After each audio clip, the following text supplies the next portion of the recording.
వి gold trusted gold buyers తాకట్టులో ఉన్న బంగారాన్ని విడిపించి ఈ రోజు ఉన్న మార్కెట్ ధరకే కొనబడును. మరిన్ని వివరాలకు సంప్రదించండి 7771077720. 2022 సంవత్సరంలో ఇదే రోజు నవంబర్ 12వ తేదీన తణుకు మండలం ముద్దాపురం గ్రామంలో ఒక దారుణ సంఘటన చోటు చేసుకుంది. గ్రామానికి చెందిన శ్రీనివాస్ మరియు రూపారాణిల కుమార్తె హారిక ఎవరైతే ఉన్నారో తాను అర్ధరాత్రి వేళ నిద్రిస్తున్న సమయంలో ఒక్కసారిగా సజీవ దహనమైంది.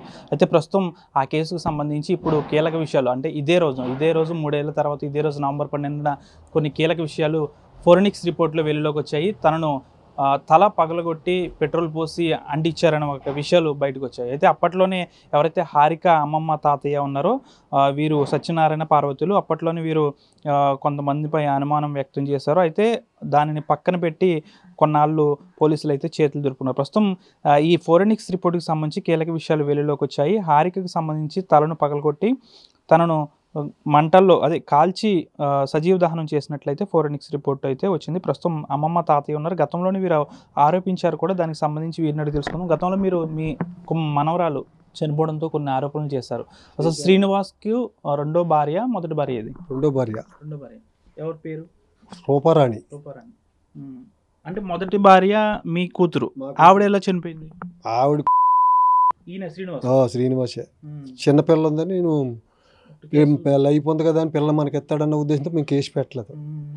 దాని కారణంగా అది అలుసు తీసుకుని మా అతి మీద డావా వేసి మొత్తం మీద కేసు మాఫీ చేస్తా చూసారు. ఇది డబ్బులు రెండో పెళ్లి చేసుకున్న తర్వాత రూపారాణి ఇద్దరు కలిపి చేశారు. 3 ఏళ్ల తర్వాత ఇదే రోజు కీలక విషయాలు వెలుగులోకి వచ్చాయి. ఆమెను పెట్రోల్ పోసి సజీవ దహనం చేశారండి. మీరు అప్పట్లోనే వారి ఇద్దరిపైన అనుమానం వ్యక్తం చేశారు. పెడితే అదేం మనకేమి ముందుకు రానివ్వలేదు. పోలీసు వారిని నొక్కేశారు. కార్మూర్ నాగేశ్వరరావు నొక్కేసి వైసీపీ పార్టీ ముందరకు రానివ్వలేదు. ఇది వైసీపీలో మహిళా మండలి అధ్యక్షురాలంట రెండో భార్య. దాని గురించి దాని మాటే చనమనయింది. అంటే వ్యసనాలకు మీ అల్లుడు వ్యసనాలకు బానిస అవడంతో మీ కుమార్తె ఆమెను అతను కోడి పందాలు పేకాట్లు ఇలాంటి వాటికి అలవాటు పడిపోయి ఏమంటే మనకి ఇవ్వలేదు. ఇవ్వకుండా మా ఆతి మీద కూడా డావా వేసాడు. ఆ యాతి వచ్చేద్దని ఈ పిల్ల ఆతి కోసం. మనవరాలు హారిక ఎప్పుడు మీతో మాట్లాడలేదు? ఇక్కడికి వచ్చేది మాట్లాడలేదు. మాకు మాట్లాడలేదు అసలు. మాకు ఇమ్మన్నాం. మేము దత్తత కూడా చేసేసుకుంటా అన్నాం. ఎప్పుడు దాకా పెంచాను నేను ఇవ్వనన్నాడు. మీరు అప్పట్లోనే వీరిద్దరిపై కూడా అనుమానంగా చెప్పారు. ఆయన పోలీసులు అప్పుడు పట్టించుకోలేదు. పోలీసు వారు పట్టించుకోలేదు అసలు.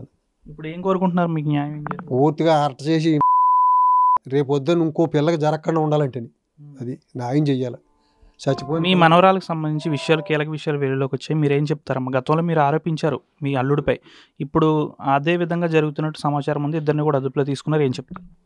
అవునండి. అది మామూలుగా భోజనంలో ఇది మత్తు పదార్థం కలిపి తర్వాత తలపై కొట్టి రాటితో కొట్టండి. తర్వాత నట్టుగా వచ్చిందండి. కిరసనాలు పోసి పెట్రోల్ పోసి కొద్దిగా పక్కాగా కాల్చేసిందండి.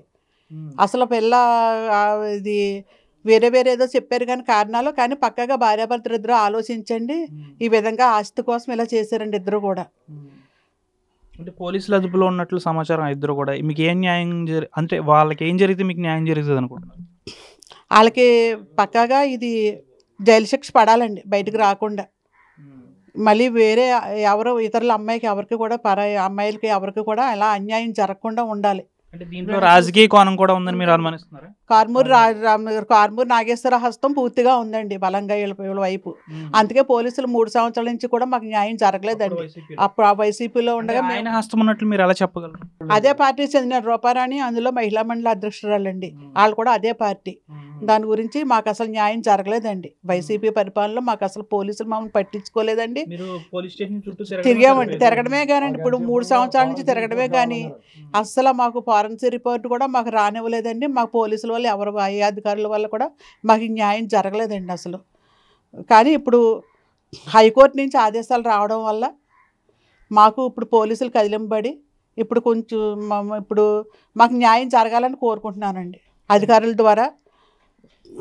ఇది ప్రస్తుతం ఇదే రోజు ఘటన జరిగింది, ఇదే రోజు ఫోరెన్సిక్ రిపోర్ట్ కూడా వెళ్ళలోకి వచ్చింది. అయితే ఈ ఫోరెన్సిక్స్ రిపోర్ట్లో అయితే ఆమెను తల పగలగొట్టి పెట్రోల్ పోసి సజీవ దహనం చేశారని ఒక రిపోర్ట్ అయితే వచ్చింది. దీనికి సంబంధించి ఆ సమయంలో సవతి తల్లి రూపారాణితో పాటు శ్రీనివాసులు ఉన్నారు కాబట్టి వారిద్దరిని కూడా నిందితులుగా చేర్చారు. ప్రస్తుతం ఇదైతే గొడవ అయితే సద్దుమణిగినట్లే ఉంది, ఎందుకంటే సవతి తల్లితో పాటు తండ్రిని కూడా అదుపులు తీసుకున్నారు. అయితే మొదటిగా ఎవరైతే ఉన్నారో సత్యనారాయణ పార్వతీల మొదటి కుమార్తె ఎవరైతే ఉన్నారో తను శ్రీనివాసును వివాహం చేసుకున్నారు. అయితే శ్రీనివాస్ వ్యసనాలకు బానిస కావడంతో ఆమెను ఇది మందలించడంతో ఆమెను కూడా చంపేశారని వీరు ఆరోపిస్తున్నారు. అనంతరం రెండో పెళ్లి కూడా చేసుకున్నారు. రెండో పెళ్లి చేసుకున్న తర్వాత ఆస్తి కోసం కుమార్తె హారికకు మైనార్టీ తీరిన తర్వాత ఈ విధంగా చేశారైతే వీరు ఆరోపిస్తున్నారు. అప్పటి నుంచి కూడా ఇద్దరిపై సవతి తల్లి తండ్రిపై వీరిద్దరు కూడా అనుమానం వ్యక్తం చేసినప్పటికీ కూడా పోలీసులు ఎక్కడ కూడా పట్టించుకోలేదని, వైసీపీ ప్రభుత్వంలో ఎవరు పట్టించుకోలేదని వీరు చెప్తున్నారు. ప్రస్తుతం ఇప్పుడైతే ఇద్దరిని కూడా అదుపులో తీసుకోవడంతో కేసులో ప్రధాన నిందితులుగా వీరు ఉన్నారు కాబట్టి వీరిద్దరిని కూడా అనుమానం వ్యక్తం చేస్తున్నారు.